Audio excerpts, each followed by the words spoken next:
आज के समय में बेरोज़गारी बहुत बड़ी समस्या है। बेरोज़गारी का मुख्य कारण यह है कि आज के समय में लोग अपने काम को ईमानदारी और शिद्दत के साथ नहीं करते हैं।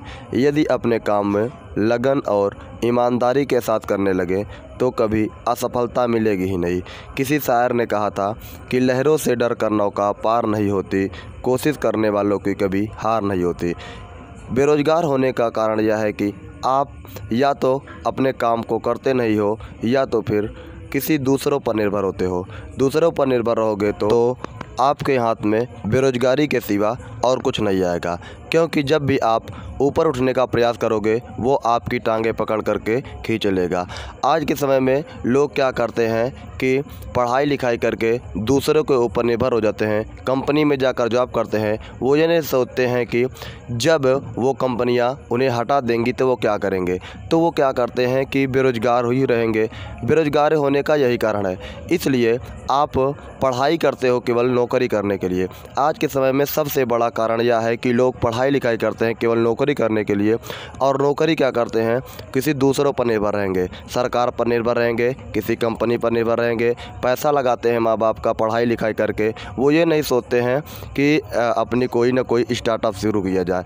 अगर वो अपना कोई ना कोई स्टार्टअप शुरू करें, छोटा ही काम शुरू करें, तो वो क्या करेंगे, बेरोज़गारी से दूर रहेंगे। अगर आप छोटा ही स्टार्टअप शुरू करते हो तो पहला नंबर उससे आपको तो बेनिफिट मिलेगा ही मिलेगा, आप 4 लोगों को और रोज़गार दोगे, जिससे क्या होगा, हमारे समाज का, हमारे देश की बेरोज़गारी ख़त्म हो जाएगी। लोग क्या करते हैं, आज महंगी से महंगी फ़ीस लगा करके साइंस से बीटेक करते और पढ़ाई कंप्लीट करने के पश्चात वो किसी न किसी कंपनी में कोई 10 या 15 हज़ार की नौकरी पा करके उसमें खुश रहते हैं। सबसे बड़ा कारण यही है। आपको चाहिए कि आप अपना छोटा ही स्टार्टअप शुरू कीजिए, जिससे लोगों को फ़ायदा हो, आपको भी फ़ायदा हो।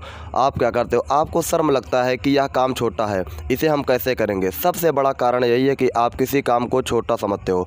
कोई काम छोटा या बड़ा नहीं होता है। जिस काम से आपका पेट भरता है वह काम छोटा नहीं होता है। किसी शायर ने कहा था कि बेहतर से बेहतर की तलाश करो, मिल जाए अगर नदी तो समंदर की तलाश करो। टूट जाते हैं शीशे पत्थर की चोट से, जो तोड़ दे पत्थर ऐसे शीशे की तलाश करो।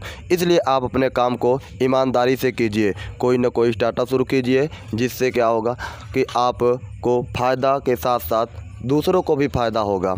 आप सबसे पहले ये डरते हो कि समाज क्या कहेगा, लोग क्या कहेंगे। सबसे बड़ा रोग यही है कि लोग क्या कहेंगे। आप इन्हीं सब बातों से डरते रहते हो। जिस समाज को लेकर के आप आज डर रहे हो, जिस समाज को लेकर के आप आज शर्म कर रहे हो, वो समाज आपको कभी साथ नहीं देगा। वो हमेशा आपको मजाक ही उड़ाएगा। इसलिए आपको इन सब बातों से दूर रहना चाहिए। अगर यही बात भगवान बुद्ध सोचे होते आज, तो वो बुद्ध से भगवान बुद्ध नहीं बनते। एक कहानी के माध्यम से हम आपको इस बात को समझाते हैं। एक बार एक पिता और पुत्र एक गांव से गधे लेकर के गुजर रहे थे। पुत्र गधे पर बैठा था और पिता पैदल चल रहा था। लोग उन्हें देखे और मजाक उड़ाए, कितना बेवकूफ़ है, पिता पैदल जा रहा है और पुत्र गधे पर बैठा है। फिर उन्होंने क्या किया, पिता गधे पर बैठ गया और पुत्र पैदल जाने लगा। फिर कुछ दूर उन्होंने देख गया तो कुछ लोगों ने मिले और फिर हंसे कि बताओ कितने बेवकूफ़ है, गधा होते हुए भी ये पैदल जा रहा है। फिर दोनों ने क्या किया, गधे पर बैठ गए। और फिर जाते जाते उन्होंने देखा, कुछ लोग मिले और कहा कि बताओ कितने बेवकूफ़ हैं ये, कि गधे पर बैठे हैं, बेचारा गधा अकेले जा रहा है। फिर उन्हें लगा कि हाँ, ये लोगों का काम है कहना, हमारा काम जो है हमें करना चाहिए। आपको अपने काम को किसी के बिना सुने हुए काम को ईमानदारी से करते रहना चाहिए। इसलिए लोगों को क्या चाहिए कि आप अपने काम को करते रहो और किसी से कोई मतलब नहीं है। जिस दिन आप सफल हो जाओगे उस दिन लोग आपका केवल काम देखेंगे, आपको ये नहीं कहेंगे कि आप क्या कर रहे हो क्या नहीं कर रहे हो। इसलिए आप सब कुछ छोड़ करके केवल अपने काम को करो।